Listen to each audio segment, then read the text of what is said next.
Aku dinikahi pria Korea berusia 60 tahun karena hadiah.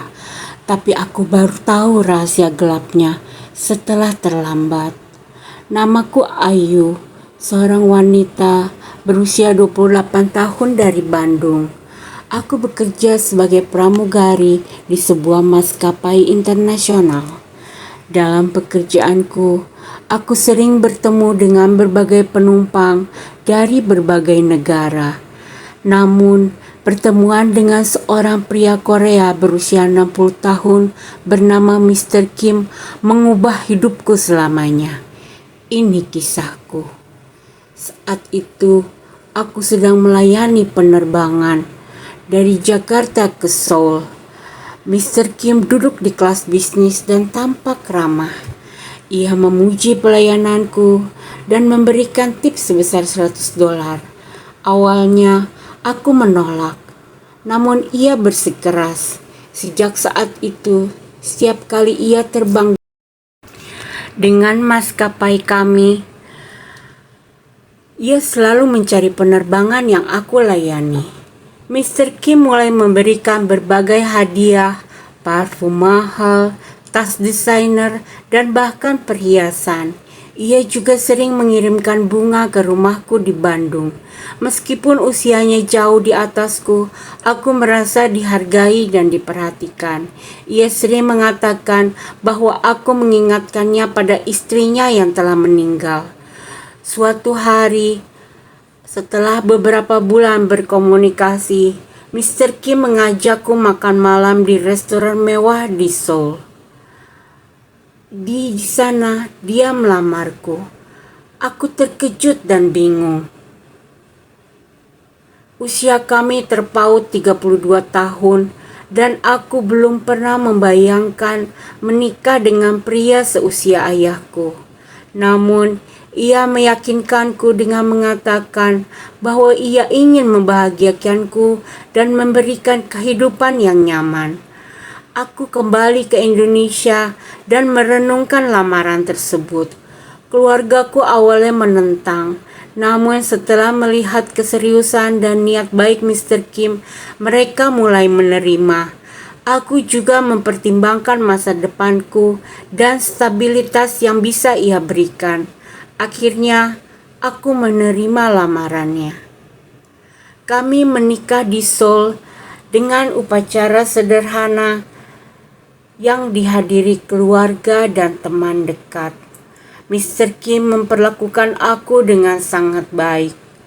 Ia membelikan rumah, mobil, dan bahkan mendukungku untuk membuka butik fashion di Seoul.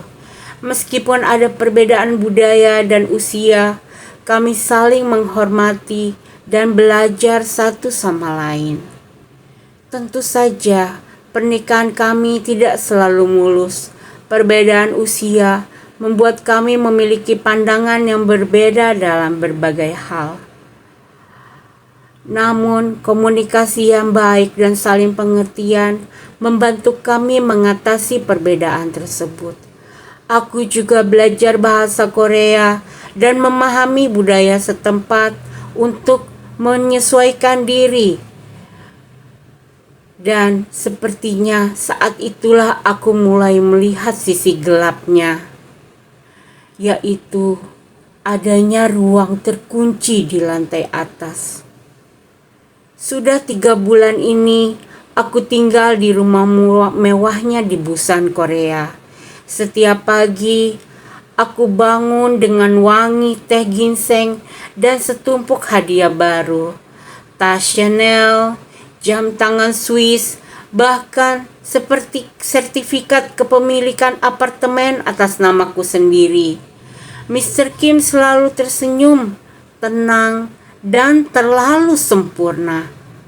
Tapi ada satu hal yang dilarangnya, yaitu masuk ke lantai 3 di rumahnya. Di sana hanya tempat penyimpanan barang-barang tua, katanya sambil tersenyum.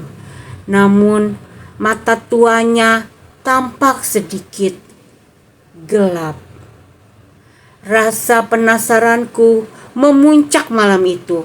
Saat dia pergi ke Seoul untuk 2 hari, Aku naik dengan jantung berdetak kencang. Pintu kayu itu terkunci, tapi aku tahu tempat dia menyimpan kunci cadangan, yaitu di bawah vas bunga antik Jepang. Saat aku membuka pintu itu, udara dingin menyergap wajahku. Lampu redup menyala, dan di sanalah aku melihatnya. Foto-foto perempuan, puluhan, ratusan, semua di dalam bingkai, semua memakai kebaya putih, semuanya menangis. Di tengah ruangan ada lemari kaca berisi gaun pengantin dan perhiasan yang sama dengan yang kupakai di hari pernikahan kami. Di sudut ruangan ada koper besar, terbuka, penuh paspor dan surat nikah dari berbagai negara. Semuanya nama perempuan, semua tanggal pernikahan berbeda, tapi pria di foto itu tetap sama, yaitu Mr. Kim, suamiku. Tanganku gemetar saat aku sadar, aku ternyata bukan istrinya yang pertama. Aku mungkin juga bukan yang terakhir. Dan semua wanita di foto itu tidak ada yang bisa kuhubungi karena nomor mereka tidak pernah aktif. Aku baru mengerti saat itu, hadiah-hadiah itu bukanlah bentuk cinta untukku, tapi itu adalah kompensasi karena sesuatu akan diambil dariku, dan aku baru menyadarinya. Aku belum melihat Mr. Kim sejak pagi ini. Tapi pintu bawah tiba-tiba terkunci dari luar. Aku lari dari lantai 3 dengan napas tercekat. Kupikir dia ada di Seoul. Ternyata tidak. Dia muncul di ambang pintu rumah, menatapku dengan tatapan itu. Apa kau membuka ruangan itu? Aku tak menjawab. Aku hanya menggenggam paspor dan uang yang sudah diam-diam kusiapkan sejak seminggu lalu. Saat dia melangkah maju, aku lemparkan botol parfum mahal ke arahnya dan kabur.